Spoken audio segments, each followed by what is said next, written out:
వస్తుంది వీడేనా రాజ్ కదా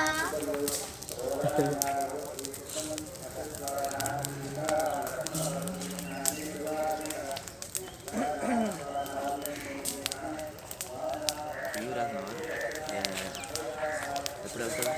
ఇప్పుడేనా మళ్ళీ మధ్యాహ్నం వస్తావు నీనా తిరిగి వస్తావు అంతేనా సెలవులు లేవా ఆగేసి పెట్టా నీకు కూడా బాగుందయ్యా ఒక్క పూట కన్ఫర్మ్ చేయండి నీకు కూడా బాగుంది లోపల పెట్టారండి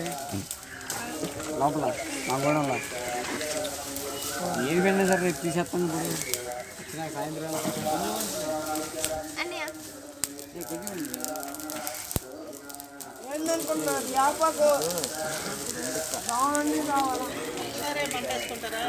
అదిగా ఇంకా తెస్తూనే ఉంది తాతయ్య రా తాతయ్య విజయవాడ దరఖాస్తు కూడా